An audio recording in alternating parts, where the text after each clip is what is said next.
तो आज की इस वीडियो में हम लोग कुछ बेसिकली नया ट्राई करने के लिए जा रहे हैं। तो जैसा कि आपको पता है कि हम लोग अपने एपिसोड्स का या वेब सीरीज का हम ब्रेक डाउन करते हैं कि एपिसोड बाय एपिसोड। तो मैंने सोचा कि क्यों ना आज हम पूरी की पूरी मूवी का यानी कि इटर्नल्स का ब्रेक डाउन करें, क्योंकि इटर्नल्स मूवी एक बहुत ज्यादा लंबी मूवी थी जिससे काफी ज्यादा लोग बोर भी हो गए थे और बहुत सारे लोगों ने बहुत सी डिटेल्स को मिस कर दिया है। और मेरे हिसाब से अब तक की रिसेंट टाइम्स में जो कोई मूवी आई है मार्वल की, इसके अंदर सबसे ज्यादा ईस्टर एग्स और रेफरेंसेस मौजूद हैं अलग अलग चीजों के। तो मैंने पूरी की पूरी लिस्ट तैयार कर रखी है जिसके अंदर तकरीबन 40+ रेफरेंसेस हैं जो कि इस मूवी के अंदर बताए गए हैं। तो मुझे इस बात की पूरी उम्मीद है कि अब तक आप सबने ही इटर्नल्स मूवी को देख लिया होगा और काफी ज्यादा एंजॉय भी किया होगा। तो यहाँ पे मैं फिर भी आपको एक बार स्पॉइलर वार्निंग दे देना चाहता हूँ कि अगर आपने अभी तक इस मूवी को नहीं देखा है तो प्लीज इस वीडियो को बंद कर देना, क्योंकि इस वीडियो के अंदर लिटरली हम पूरी की पूरी मूवी का ब्रेकडाउन और उसकी छोटी छोटी डिटेल्स के ऊपर बात करने वाले हैं। और मैं आपको बता देना चाहता हूँ कि ये वीडियो थोड़ी सी लंबी हो सकती है हमारी यूजुअल वीडियो से, क्योंकि हम इसके अंदर पूरी मूवी को कवर कर रहे हैं। लेकिन मैं चाहता हूँ कि आप इस वीडियो को एंड तक जरूर देखिएगा और पता करिएगा कि ऐसी कोई डिटेल है जो आपको पहले ना पता थी और इस वीडियो को देखने के बाद पता चल गई हो। सो गाइस, दिस इज पीट टाइगर और आज की इस वीडियो में हम करेंगे इटर्नल्स मूवी का ब्रेकडाउन। तो चलिए बिना किसी और बात के इस वीडियो को स्टार्ट करते हैं।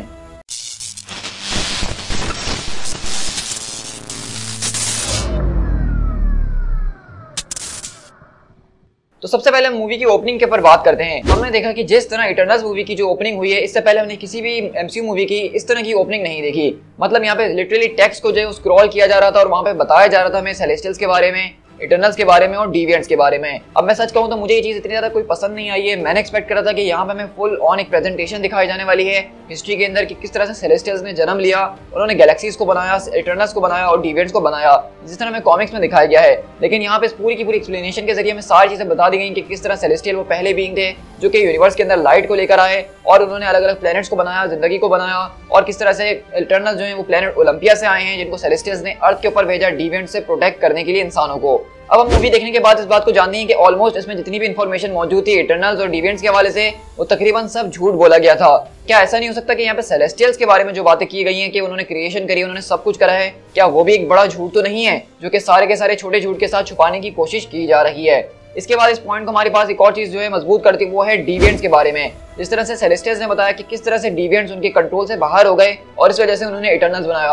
अब आप एक मिनट के लिए सोच के देखेंगे कि एक ऐसी रेस जिसने पूरी की पूरी क्रिएशन करी है, गैलेक्सीज को अपने हाथों में उठा के वो उसको डेवलप करते हैं, उसको बनाते हैं, उसके अंदर लाइफ फूकते हैं, तो उनके लिए डिविएंट जैसी रेस को मिटाना मुश्किल होना था और उसके लिए उन्होंने इटर्नल्स को बनाया। मुझे ये बात हजम नहीं हो रही है। ऐसा लग रहा है कि यहाँ पे सेलेस्टियल्स कोई बात छुपाने की कोशिश कर रहे हैं और वो एक बहुत ही बड़ा डार्क ट्रूथ हो सकता है। और देखा जाए तो आगे जाके शायद इस बात को रिवील किया जाए और हमें पता चलेगा कि सेलेस्टियल्स ही असल में विलन्स हैं, बल्कि वो कोई भलाई का काम नहीं कर रहे हैं किसी प्लेनेट को बना के या किसी पूरी की पूरी गैलेक्सीज को डेवलप करके। उसके बाद हम बात करते हैं यूनिमाइंड के ऊपर। हमने देखा कि इस मूवी के अंदर यहाँ पे बेसिकली फेस्टोस एक ब्रेसलेट बनाता है सारे के सारे टीम मेंबर्स के लिए, जिसके जरिए वो सबकी कॉस्मिक एनर्जीज को एक साथ जमा करके किसी एक इटर्नल को दे सकें। अब बात की जाए तो कॉमिक बुक के अंदर भी बिल्कुल ऐसा ही होता है कि वहाँ पे जो है जब भी इटर्नल्स को कोई बहुत बड़ा फैसला लेना होता है जिसके ऊपर सब इत्तेफाक नहीं कर रहे होते हैं, तो वहाँ पे यूनिमाइंड बनाता है उनका लीडर, और वो सारे के सारे माइंड जब एक साथ जुड़ते हैं तो वो लोग एक फैसले के ऊपर पहुंच जाते हैं या किसी बड़ी चीज से मुकाबला करना हो तो वो इसी तरीके से करते हैं। लेकिन वहाँ पे किसी ब्रेसलेट्स का या किसी टेक्नोलॉजी का इस्तेमाल नहीं किया जाता जिस तरह यहाँ पे फेस्टोस कर रहा था। अब यहाँ पे ब्रेसलेट को देख के आपके दिल में शैंग-ची के ब्रेसलेट्स यानी शैंग-ची के 10 रिंग्स तो जरूर आए होंगे, और हम इस बात को जानते हैं कि हमने शैंग-ची का एंड क्रेडिट सीन देखा था जिसके अंदर हमने ये बात का पता लगाया था कि इसके ब्रेसलेट्स का जो ओरिजिन है वो अननोन है। कैप्टन मार्वल, ब्रूस बैनर और दूसरे लोगों ने भी यानी कि डॉक्टर स्ट्रेंज टाइप के लोगों ने भी इसके बारे में इससे पहले कुछ नहीं सुना। और उसके अंदर से हम देखते हैं कि एक बीकन टाइप की रीडिंग आ रही थी कि कोई चीज इसको अपनी तरफ बुला रही है या कोई चीज इसकी तरफ इसके सिग्नल को देखते हुए आ रही है। तो क्या ये सिग्नल किसी और का नहीं बल्कि सेलेस्टियल्स का ही था? क्योंकि हमने देखा कि किस तरह से अरशिम इस मूवी के एंड में जो वो अर्थ के ऊपर आता है, तो क्या पता ये शैंग-ची के रिंग जिस सिग्नल को इंडिकेट कर रहे थे वो अरशिम की अराइवल को कर रहे थे। और ये सारे के सारे जो रिंग्स हैं 10 रिंग्स, ये भी सेलेस्टियल्स के ही बनाए हुए एक और खिलौना है जिसके बारे में इससे पहले किसी को नहीं पता था। तो उस जगह के बारे में जिक्र करना तो बनता है जहाँ पे सबसे पहली बार इटर्नल्स जाके लैंड हुए, और इस जगह का नाम हमें मेसोपोटामिया बताया गया है। और हिस्ट्री के अंदर भी ऐसा ही बताया जाता है कि ये वो जगह थी जहाँ से ह्यूमंस ने अपनी सिविलाइजेशंस बनाना शुरू करी, इंसान जब वो तरक्की की तरफ आहिस्ता आहिस्ता बढ़ते गया। तो बेसिकली इटर्नल्स के अंदर उन्होंने इसी जगह को दिखाया कि किस तरह से यहीं पे इटर्नल्स उतरे थे और उन्होंने अपनी नॉलेज इंसानों के साथ शेयर करी थी और इसी वजह से वो एवोल्यूशन के अगले स्टेप के ऊपर गए थे। अब इसी तरह हम यहाँ पे सेलेस्टियल सीड के बारे में बात कर रहे थे, तो हमने देखा कि इस मूवी के अंदर में बताया गया कि किस तरह से अरशिम ने अलग अलग प्लैनेट्स के अंदर सेलेस्टियल सीड्स को छोड़ा हुआ है, और उसने बताया कि इस पूरे के पूरे प्रोसेस के अंदर मिलियंस नहीं तो बिलियंस का टाइम लगता है पूरे के पूरे सेलेस्टियल को डेवलप होने में। अब सेलेस्टियल की डेवलपमेंट होती इस तरह से कि बेसिकली अर्थ के ऊपर या किसी भी प्लेनेट के ऊपर जो उसके लोग रह रहे हैं उनके अंदर से कॉस्मिक एनर्जी जो है वो निकल रही होती है बहुत ही छोटी क्वांटिटी के अंदर, जिसको किसी और काम के लिए इस्तेमाल नहीं किया जा सकता है। लेकिन वो जो सेलेस्टियल इस अर्थ के अंदर मौजूद है या प्लेनेट के अंदर मौजूद होता है, वो बेसिकली उस पूरी की पूरी कॉस्मिक एनर्जी को फीड करता है। और जब वो एनर्जी इतनी ज्यादा हो जाती है पोटेंट, तो उसके जरिए सेलेस्टियल उस एनर्जी को हासिल करता है और उस प्लेनेट को फाड़ते हुए बाहर निकलता है। तो हम इस बात से अंदाजा लगा के ये बता ही सकते हैं कि अर्थ के ऊपर भी ये प्रोसेस पिछले बिलियंस ऑफ ईयर से चल रहा था और अब जाके बेसिकली वो प्रोसेस जो है खत्म होने की कगार पे था।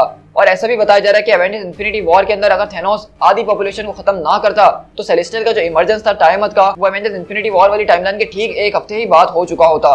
लेकिन क्योंकि थेनोस ने अपनी स्नैप करी और सारी आधी पॉपुलेशन खत्म हो गई, तो वो इमरजेंस डिले हो गया। तो हम इस बात का अंदाजा लगा सकते हैं कि एक सेलेस्टियल को डेवलप होने में तकरीबन 7.8 बिलियन लोगों की जरूरत थी। उनकी कॉस्मिक एनर्जी को मिला के वो दोबारा से जो है रिबॉर्न हो सकता है। अब यहाँ पे हमने जब सेलेस्टियल सीड की बात करी, तो हम यहीं पे अपने एक रेफरेंस की बात करते हैं जो कि ईगो का सीड होने वाला है। आपको याद होगा कि guardian of the Galaxy volume 2 के अंदर हमने ईगो जो लिविंग प्लेनेट जो देखा था, वो भी एमसीयू के अंदर हमें एक सेलेस्टियल बताया गया है। और हमने देखा था किस तरह से उसने भी अपने अलग अलग सीड्स को अलग अलग प्लेनेट्स के ऊपर जाके छोड़ा था और बेसिकली वो भी वही काम कर रहा था जो कि अरशिम कर रहा है। लेकिन इसमें थोड़ी सी डिफरेंस ये था कि अरशिम बेसिकली अपने बच्चों को पैदा करता है, अपने अलग सेलेस्टियल्स बनाता है, लेकिन ईगो का प्लान ये था कि वो हर एक प्लेनेट को अपनी ही एक्सटेंशन बनाना चाहता है और उस सारी की सारी प्लेनेट की पावर को अपने अंदर कंज्यूम करना चाहता है। तो अगर देखा जाए तो सेलेस्टियल सीड वाला जो कॉन्सेप्ट है वो हम पहले guardian of the Galaxy volume 2 के अंदर भी देख चुके हैं। हम सब इस बात को जानते हैं कि कॉमिक्स के अंदर ड्यूक एक ऐसा इंसान है जिसको सब गालियां देते हैं। और लिटरली जब ये मूवी रिलीज हुई थी और जब यहाँ पे सिनेमा के अंदर मैं मूवी देख रहा था, तो बहुत सारे लोग यही बोल रहे थे कि देखना अब ड्यूक जो यहाँ पे इनको धोखा देगा और इनको पलट के इनको वार करेगा या इनको खत्म कर देगा। लेकिन इस मूवी के अंदर जो सबसे बड़ा ट्विस्ट था वो यही था कि यहाँ पे रोज को स्विच कर दिया गया। इकरिस जो कि कॉमिक्स के अंदर एक हीरो होता है, एक वॉरियर होता है, उसको दरअसल इस मूवी का एक तरह का विलन दिखाया गया, सॉर्ड ऑफ। और जो रोल यहाँ पे रिक प्ले करता है कॉमिक्स के अंदर, वो रोल इकरिस ने प्ले करा इस मूवी के अंदर। और ड्रूक ने बेसिकली वही रोल प्ले करा जो कि कॉमिक्स के अंदर इकरिस करता है, यानी कि उसको सबसे ज्यादा परवाह थी सारे के सारे इटर्नल्स की, जबकि वो कभी भी इस बात को जाहिर नहीं करता था। लेकिन हमने देखा कि किस तरह से एंडिंग के अंदर वही था जिसने सारे के सारे इटर्नल्स की मदद करी, यूनिमाइंड बनाया और टाइमथ को भी सुलाने में उसकी काफी बड़ी एक कोशिश भी थी। इसके अलावा हम यहाँ पे ग्रीक रेफरेंसेस को कैसे भूल सकते हैं। हम सब जानते हैं कि ग्रीक मिथोलॉजी का मैं एक बहुत ही बड़ा फैन हूँ और मैं अपने चैनल के ऊपर ऑलरेडी काफी दर्जनों वीडियोस बना चुका हूँ। तो यहाँ पे अगर ग्रीक मिथोलॉजी का कोई रेफरेंस है तो मैं इसको बिल्कुल भी नहीं छोड़ सकता हूँ। तो हमें यहाँ पे सबसे पहला जो रेफरेंस देखने को मिला था वो इकरिस के लिए मिला था, जहाँ पे हम देखते हैं कि यहाँ पे स्प्राइट जब वहाँ पे पुराने लोगों को बता रही होती है कहानी, तो वो इकरिस को जो है यहाँ पे इकारिस के साथ मिला रही होती है, जो कि ग्रीक मिथ का ही एक कैरेक्टर है। और बेसिकली उसके पास होते हैं मून के पर होते हैं और उसकी मिथ ये होती है कि बेसिकली उसके फादर ने उसको पर तो दे दिए होते हैं, लेकिन उसको ये बोला होता है कि आसमान की तरफ ज्यादा ऊंचा मत उड़ना। लेकिन अब जब किसी के पास पर आ जाए तो वो आसमान की तरफ नहीं तो क्या जमीन की तरफ उड़ेगा, तो वो भी बिल्कुल ऐसा ही सोचता और सीधा आसमानों की ऊंचाइयों में चले जाता है। लेकिन जब वो आसमान की ऊंचाई में जाता है तो सूरज उससे करीब हो जाता है और क्योंकि उसके पर मोम के होते हैं तो उसके पर जल के खत्म हो जाते हैं और वो आसमान से गिर जाता है और मर जाता है। तो यही बात हमें यहाँ पे इकरिस की तौर पे भी देखने को मिली। इन दी एंड हमने देखा कि ये रेफरेंस यहाँ पे दिया गया इकरिस को और एंड में इसको प्रूव भी किया गया, क्योंकि हम देखते हैं कि इकरिस बेसिकली लास्ट में अपने आप को सुसाइड करते हुए सूरज के अंदर ही ले जाता है। तो यहाँ से ये रेफरेंस मुझे बहुत ज्यादा पसंद आया। इसके अलावा हमें यहाँ पे थीना और अथीना का रेफरेंस मिला। अब अगर आप नहीं जानते तो ग्रीक मिथोलॉजी के अंदर भी एक कैरेक्टर है जिसका नाम अथीना है, मतलब ATHENA, और उसी के ऊपर बेस करके बनाया गया था थीना का कैरेक्टर जो कि हम इटर्नल्स में देखते हैं। तो हमें यहाँ पे ये बताया गया कि किस तरह से हिस्ट्री के अंदर लोग उसको जो है अथीना से कंफ्यूज करते आ रहे हैं काफी लंबे टाइम तक, और कॉमिक्स में भी कुछ इसी तरह से होता है। हमने इस मूवी के क्रेडिट्स के अंदर भी देखा कि जब यहाँ पे क्रेडिट्स रोल हो रहे थे तो वहाँ पे गॉडेस अथीना का एक जबरदस्त किस्म का हमें स्टैचू भी देखने को मिला, जो कि हमें ये बता रहा है कि अब बहुत जल्द हम जो है ग्रीक गॉड्स को भी एमसीयू के अंदर देखने ही वाले हैं, जिसका तो मैं बेसब्री से इंतजार कर ही रहा हूँ। इसके बाद हम यहाँ पे थोड़ी सी बात कर लेते हैं वर्ल्ड फॉर्जर के ऊपर। हमने देखा कि यहाँ पे सेलेस्टियल के पास एक 3D प्रिंटर मौजूद है और 3D प्रिंटर के अंदर वो डिविएंट्स और इटर्नल्स को बनाता है। कितना कूल प्रिंटर है ना। और हमने देखा कि किस तरह से उसने बताया कि इसी जगह के ऊपर वो सारे के सारे इटर्नल्स को बनाता है और यहीं पे उनकी सारी की सारी मेमोरीज को स्टोर भी किया जाता है। तो इन केस अगर कोई इटर्नल मर जाता है या उसकी बॉडी में कोई ऐसी खराबी हो जाती है जिसको वो इस्तेमाल नहीं कर पा रहा है, तो इटर्नल्स बेसिकली उसकी दूसरी बॉडी उठा के उसकी मेमोरीज उस बॉडी के अंदर डाल के एक नया इटर्नल ऑलरेडी तैयार कर देंगे।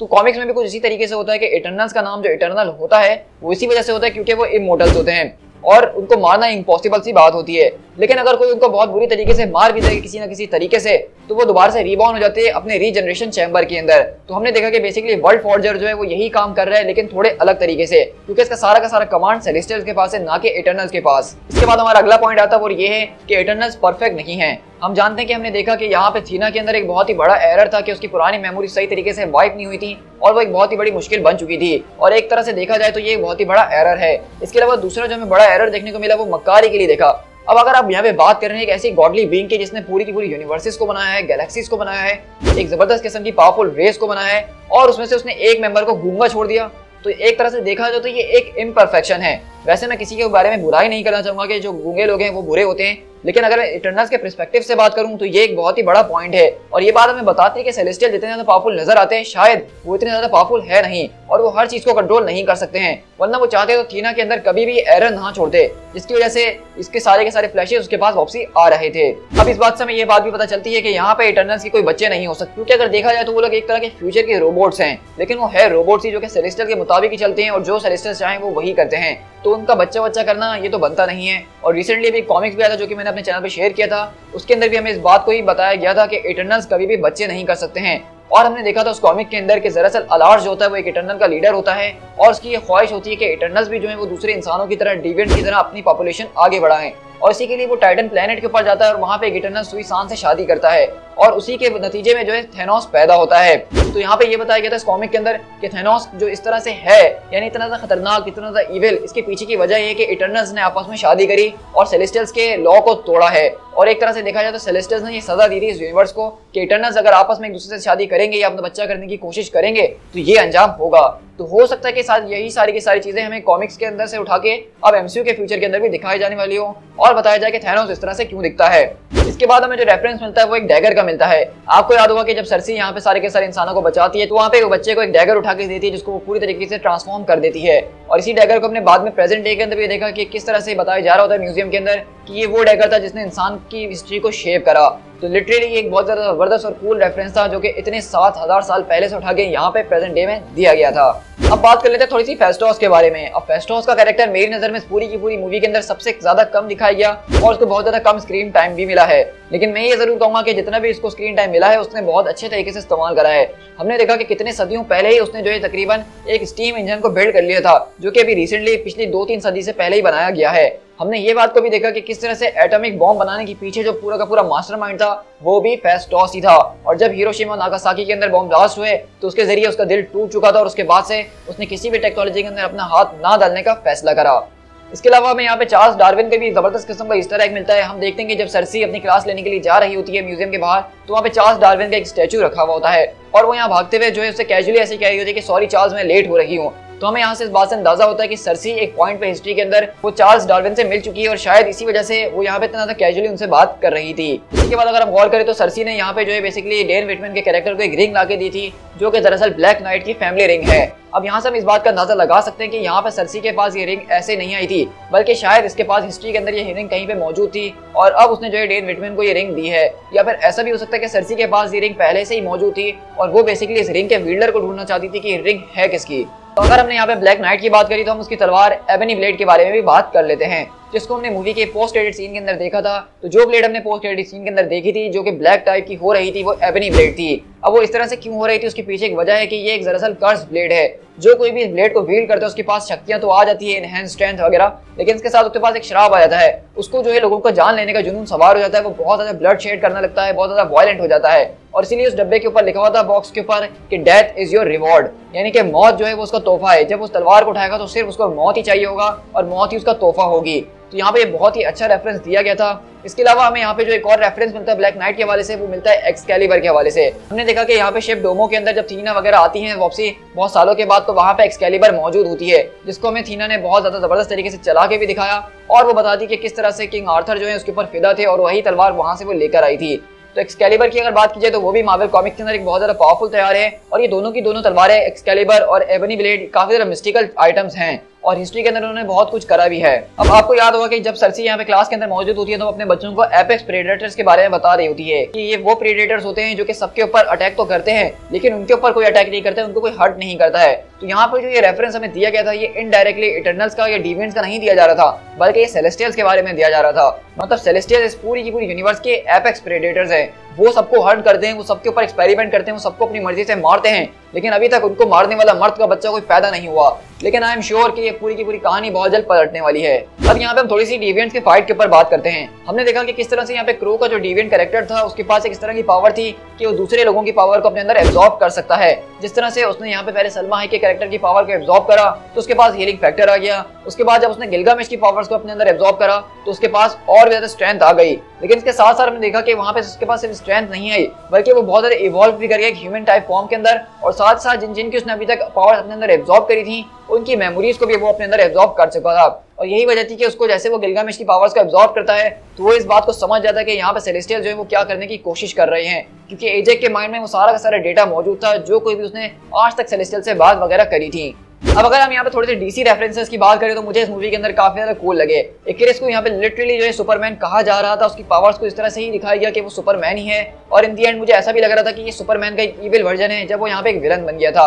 अब इसके पीछे रीजन बहुत ज्यादा साफ है, क्योंकि क्लोई ज़ाओ ने इस बात को बताया है कि उन्होंने इकरिस के कैरेक्टर को जो है बेसिकली मैन ऑफ स्टील को नजर में रखते हुए बनाया है, तो इसलिए हमें यहाँ पे इतने ज्यादा रेफरेंसेस नजर आ रहे हैं, और कहीं कहीं कुछ शॉट ऐसे भी थे जहाँ पे एक पल के लिए आप समझेंगे कि शायद ये सुपरमैन ही है। इसके अलावा मैं यहाँ पे सिर्फ सुपरमैन का नहीं बल्कि बैटमैन का भी बहुत अच्छा रेफरेंस दिया गया।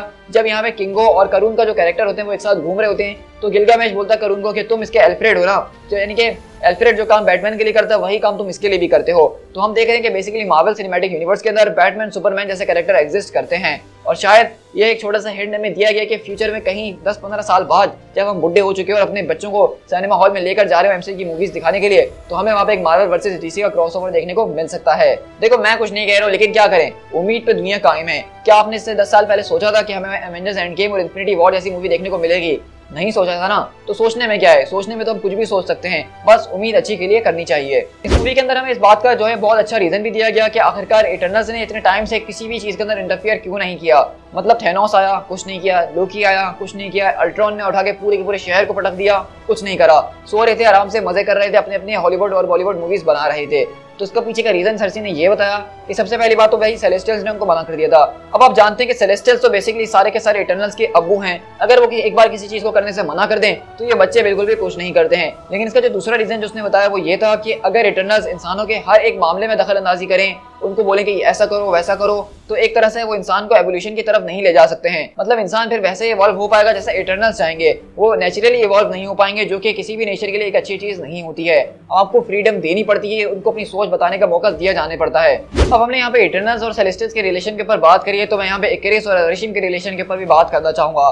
भाई सच कहूँ, अगर तुम लोगों को अपनी बच्ची को लॉयल रखना है तो उनको ये क्लिप दिखाओ, ये मूवी दिखाओ, और उससे कहो कि अगर तुम्हें लॉयल बनना है तो इसकी तरह बनो। मतलब पूरी दुनिया एक तरफ हो जाए, पूरी दुनिया खत्म होने वाली हो, लेकिन वो लॉयल रहा बंदा आखिर तक। और सच कहूँ तो मुझे ये बात अच्छी लगी, ना कि इविल लगी है। मतलब अगर आप किसी चीज को मानते हैं तो आपको उसको पूरे तरीके से मानना चाहिए, आपको उस पर पूरा विश्वास, पूरा फेथ होना चाहिए, तभी आप किसी चीज को अकॉम्प्लिश कर पाएंगे। अब वो बात अलग है कि यहाँ पे सेलेस्टियल्स का जो इरादा था वो बहुत ज्यादा गलत था, लेकिन अगर देखा जाए ग्रैंड स्कीम के अंदर तो यहाँ पे इसका इरादा इतना ज्यादा बुरा नहीं था। अगर सेलेस्टियल्स पैदा नहीं होंगे तो और ज्यादा लाइफ क्रिएशन नहीं होगी यूनिवर्स के अंदर, और अगर आप एक प्लेनेट को बचाने के चक्कर में इतने ज्यादा लोगों को कुर्बान कर रहे हैं तो एक तरह से देखा जाए तो यहाँ पे इटर्नल्स ही इविल थे। बाय द वे, अगर आप लोगों ने नोट करा होगा मेरी टी शर्ट को, और अगर आपको ये पसंद आ रही है तो मैं बताना चाहूंगा कि मेरी बहुत ही अच्छी दोस्त ने एक स्टोर खोलने का फैसला करा था, और वो बेसिकली इसी तरह की जबरदस्त किस्म की टी शर्ट जो है वो प्रिंट करके दे रहे हैं। तो अगर आप चाहते हैं इस तरह की टी शर्ट्स को बाय करना, फिलहाल ये सिर्फ पाकिस्तान में ही अवेलेबल है, मेरे इंडियन फैंस तक ये नहीं पहुंच सकती है, मसले आप लोग जानते हैं, लेकिन बहुत जल्द कुछ ना कुछ उसके लिए भी करेंगे। तो खैर, जो लोग पाकिस्तान में हैं और इस तरह की टी शर्ट्स वगैरह देखना चाहते हैं तो मैं इनके नीचे डिस्क्रिप्शन में लिंक दे दूंगा इंस्टाग्राम का, वहाँ पे और भी डिजाइन बहुत जल्द अपलोड होने वाले हैं, और वो जो है जबरदस्त किस्म की टी शर्ट्स बना के आप लोग को दे सकते हैं। तो अगर आप लोग इस तरह की टी शर्ट्स बाय करने में इंटरेस्टेड हैं तो उनको इंस्टाग्राम पे जरूर फॉलो कीजिएगा, और उसकी डिटेल्स के लिए उनसे डीएम करके जरूर पूछ लीजिएगा। तो चलिए अब अपनी वीडियो में आगे बढ़ते हैं। अब यहाँ पे थोड़ी सी बात कर लेते हैं किंगो के ऊपर। हमने देखा कि किस तरह से किंगो जो है वो प्रेजेंट डे के अंदर एक बॉलीवुड एक्टर बना हुआ है, लेकिन सच कहूँ तो उसको एक्टिंग में अभी भी और प्रैक्टिस की जरूरत है।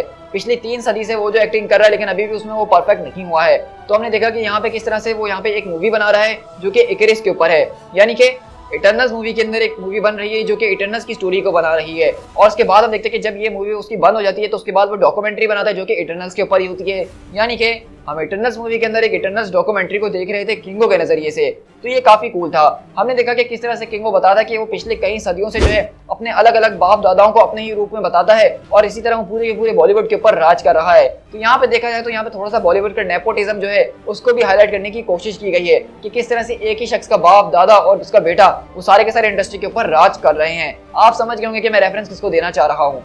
इसके अलावा यहाँ पे करून का जो कैरेक्टर था, जो कि हमारे बिलव्ड इंडियन एक्टर थे, हमने उनको देखा बहुत अच्छे तरीके से, और मैं सच कहूंगा कि मैंने कभी भी एक्सपेक्ट नहीं करा था कि उनको मूवी के अंदर इतना बड़ा रोल दिया जाने वाला है। मेरे हिसाब से वो सिर्फ एक छोटा सा कैमियो होने वाला था, लेकिन उनका पूरा का पूरा रोल देख के मूवी के अंदर मुझे काफी ज्यादा अच्छा लगा सच कहूँ तो। उसके अलावा भी हमने रिसेंटली देखा कि मार्वल वालों ने उनके लिए एक पोस्टर को भी रिलीज किया है, जो कि एक बहुत ज्यादा अच्छी बात है। पूरी की पूरी कन्वर्सेशन के अंदर हमें यहाँ पे वैम्पायर का भी एक जबरदस्त किस्म का रेफरेंस मिलता है। हमें यहाँ पे किंगो बताता है कि जब वो पहली बार यहाँ पे करुण से मिला तो उसने उसको एक वैम्पायर समझ लिया, क्योंकि वो कभी भी बूढ़ा नहीं हो रहा था। उसने उसको जान से मारने की कोशिश करी। अब हम जानते हैं कि यहाँ पे हमें अगर वैम्पायर का रेफरेंस मिल रहा है तो वो ऐसे नहीं लिया होगा। इससे पहले भी कई बार हमें वैम्पायर के रेफरेंसेस एमसीयू के अंदर मिल चुके हैं, और ये सारे के सारे रेफरेंसेस हमारे जाके कनेक्ट होंगे ब्लेड मूवी के अंदर, जिसको हमने इस मूवी के पोस्ट क्रेडिट सीन के अंदर भी देखा था, आई मीन टू से सुना था। इसके अलावा किंगो ने यहाँ पे इस बात को भी बहुत ज्यादा कैजुअली बताया कि किस तरह से थॉर जो है वो बचपन में उसके साथ खेला करता था, लेकिन अब जब से थॉर एवेंजर्स बन गया है वो उसको मुंह भी नहीं लगा, उसकी फोन कॉल्स को रिटर्न भी नहीं करता है। तो ये बात बहुत हद तक मेक सेंस बनाती है, क्योंकि हमें पता है कि यहाँ पे थॉर ने बताया था कि उसकी उम्र तकरीबन 1500 साल है, लेकिन इटर्नल्स वो अर्थ के ऊपर पिछले 7000 साल से मौजूद हैं। तो ये बात किंगो की बिल्कुल ठीक है कि उसने अपने सामने थॉर को कच्चा बनियान में गिल्ली डंडा खेलते हुए जरूर देखा होगा। इसके अलावा ट्रेलर के अंदर कुछ ऐसे सीन्स है जो कि मूवी से कट कर दिए गए थे। खास तौर पे हमने देखा कि जहाँ पे अथीना जो है वो कुछ जगहों पे प्रैक्टिस कर रही होती है कुछ सोल्जर्स के साथ जबरदस्त तरीके से। इसके अलावा हमें यहाँ पे एक शॉट दिखाया गया था जिसमें क्रिस बोलता है कि इटर्नल्स असेंबल, जो कि एवेंजर्स असेंबल को बिल्कुल जबरदस्त तरीके से रेफर कर रहा था। तो इस सीन को भी बेसिकली मूवी से कट कर दिया गया था और हमें ये कहीं देखने को नहीं मिला। इसके अलावा हमें मूवी में एवेंजर्स के रेफरेंसेस काफी बार मिले हैं। जब वहाँ पे वो सब लोग बैठ के वहाँ पे लंच कर रहे होते हैं तो वहाँ पे भी साफ तरीके से बताया जा रहा होता है कि अब कैप्टन अमेरिका आयरन मैन नहीं रहे तो उसके बाद एवेंजर्स की टीम को कौन लीड करेगा। तो क्रिस मजाक में बोलता है कि उसको मैं लीड कर सकता हूँ, लेकिन वहीं पे गिलगामेश उसके मुंह पे एक पंच मारता है और कहता है कि तुम्हें तो हमारी टीम भी लीड करने को नहीं मिली तो तुम एवेंजर्स को क्या लीड करोगे। और सच में ये जोक मुझे बहुत ही ज्यादा पसंद आया था। इसके बाद हमें यहाँ पे जो वकांडा के भी रेफरेंस मिलता है वो भी वाइब्रेनियम की सूरत में। हमने देखा कि जब यहाँ पे फेस्टोस सारे के सारे अपने घर को जबरदस्त तरीके से रीइंफोर्स करके बैठा हुआ होता है तो क्रिस को लगता है कि इसके सामने पड़ा हुआ टेबल वो भी वाइब्रेनियम का होगा, लेकिन वो वाइब्रेनियम का नहीं होता, वो आइकिया फॉल कलेक्शन से उसने लिया होता है। तो यहाँ पे हमें एक छोटा सा हिंट मिला था वाइब्रेनियम का, जो कि हमारे ब्लैक पैंथर और वकांडा की मिथोस को कनेक्ट करता है। तो ऐसा हो सकता है कि यहाँ पे जब वाइब्रेनियम वकांडा के ऊपर आके गिरा हो तो उस वक्त इटर्नल्स अर्थ के ऊपर ही मौजूद हो और उन्होंने ये पूरा का पूरा नजारा अपनी आंखों से देखा हो। अब इसके बाद हम बात करते हैं मक्कारी के ऊपर। तो मक्कारी का कैरेक्टर मैं कहूँ कि वो जितना ज्यादा साइलेंट था उतना ही ज्यादा इम्पैक्टफुल भी था। इसको बहुत ही खूबसूरत तरीके से मार्वल ने हमारे साथ शेयर किया है और मैं सच कहूँ तो मुझे इस कैरेक्टर की रिप्रेजेंटेशन बहुत ही ज्यादा पसंद आई है।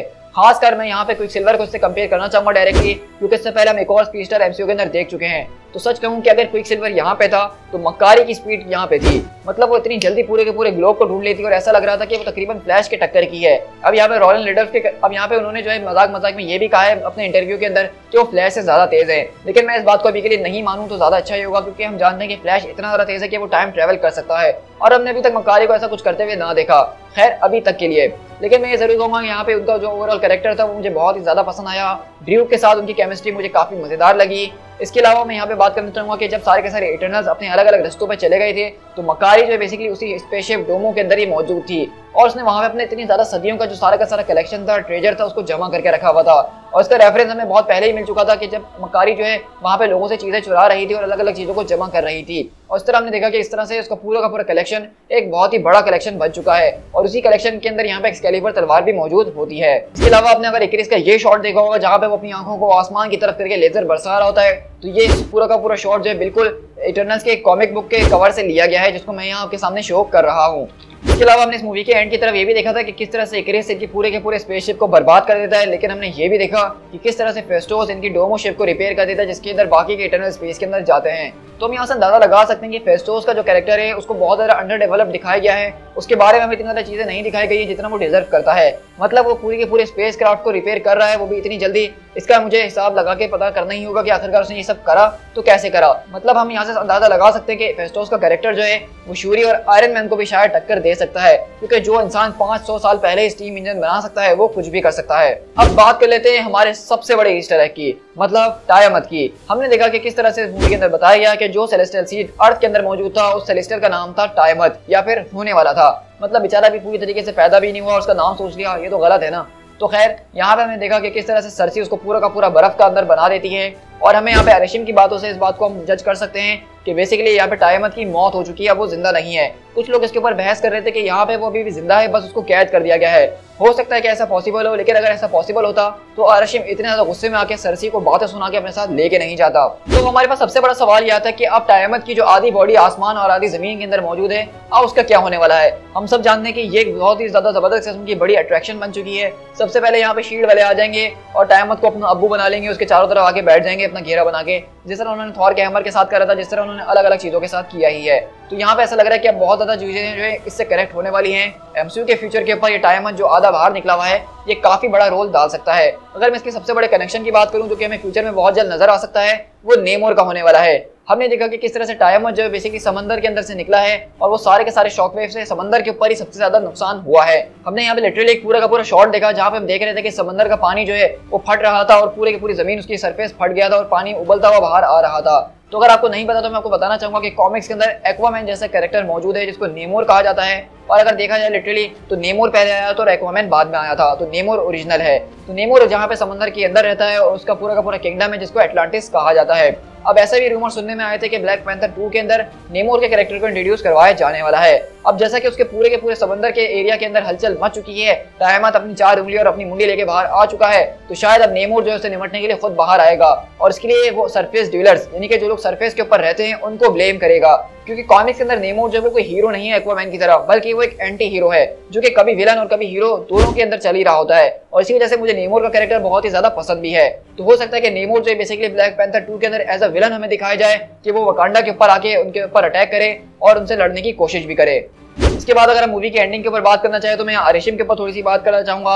अरशिम का कैरेक्टर मुझे लिटरली बहुत ही ज्यादा पसंद आया, लेकिन मैं ये जरूर कह सकता हूँ कि अरशिम ने यहाँ पे जितनी भी बातें कही हैं वो सब सच नहीं है। उसके अंदर से ज्यादातर बातें जो है वो झूठ हैं और उसका पता हमें बहुत जल्द चलने ही वाला है। और मुझे ऐसा लगता है कि अब जब हम अरशिम को देखेंगे तो वो एक अलग ही रूप के अंदर देखने वाले हैं और उसका एक्शन भी हमें देखने को मिलेगा। अभी हमें यहाँ पे सिर्फ अरशिम की जो है ऊपर सरफेस को दिखाया गया है, अंदर से वो क्या है और वो क्या क्या कर सकता है ये बहुत जल्द हम एमसीयू के अंदर देखने वाले हैं। अब इसी के बाद यहाँ पे मैं बताना चाहूंगा कि अब एमसीयू जो है बेसिकली 2 तरफ बढ़ चुकी है, एक उसकी कॉस्मिक साइड और एक उसकी मल्टीवर्स वाली साइड। इसके ऊपर मैं अभी बहुत जल्द एक वीडियो बनाऊंगा जिसके अंदर हम इसके ऊपर डिटेल में बात करेंगे। सो गाइस इसी के साथ मैं अपनी इस वीडियो को यहाँ पे एंड करता हूँ। मैं जानता हूँ कि वीडियो बहुत ज़्यादा लंबी हो चुकी है, आप लोग शायद कहीं ना कहीं बोर जरूर हुए होंगे, लेकिन मुझे ये उम्मीद भी पूरी है कि इस वीडियो के जरिए आपको कोई ना कोई नया ईस्टर एग या रेफरेंस देखने को जरूर मिला होगा। तो अगर ऐसी ही बात है तो मुझे कमेंट करके जरूर बताइएगा कि इससे पहले आपको कौन सा ईस्टर एग नहीं पता था जो कि इस वीडियो के जरिए पता चला।